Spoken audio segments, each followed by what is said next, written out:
যেটা ভুল সেটা কিন্তু কন্ডেম করা উচিত।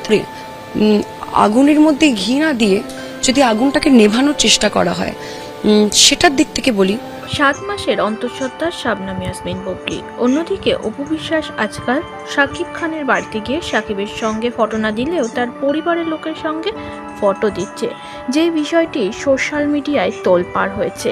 ঈদের মরশুম থেকেই অপু বিশ্বাসের কিছু ছবি নিয়ে সমালোচনা শুরু হয়েছে। এর আগে অনেকেই এই বিষয় নিয়ে কথা বললে এবার শাকিবের একটা সময়ের নায়িকা এবং শাকিবকে খুব ভালো করে চেনা নায়িকা নুসরাত জাহান এবার অপু বিশ্বাস ও শাকিবকে নিয়ে বিস্ফোরক মন্তব্য রেখেছে। তিনি জানিয়েছে কখনো আগুনে ঘি ঢালতে নেই, এতে আগুনটা আরো বেশি জ্বলে।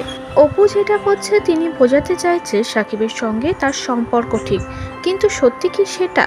অথচ বুবলি তো প্রেগনেন্ট, বুবলি দ্বিতীয় সন্তানের মা হচ্ছে। এর থেকেই বোঝা যায় যে শাকিবের সঙ্গে কতটা ঘনিষ্ঠ সম্পর্ক বুবলির।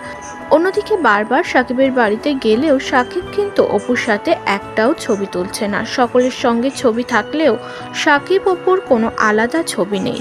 এর থেকেই তো বোঝা যায় যে শাকিব অপুকে পাত্তা দিচ্ছে না। নুসরাত বলেন, যেটা ভুল সেটা ভুল। আমি তো বলবো যে অপু শাকিবের ডিভোর্স হয়ে গেছে, এগুলো বিচার করা উচিত। কেন একজনের সংসারে গিয়ে তিনি বারবার ছবি দিয়ে আগুনে ঘি ঢালছেন? তিনি তো ভালো করেই জানেন শাকিবের কাছে তার কোনো অস্তিত্ব নেই। যেটা ভুল সে ভুলটাকে কন্ডেম করে, সে ভুলটাকে ভুল প্রমাণ করে সেটাকে নিয়ে বিচার করা উচিত।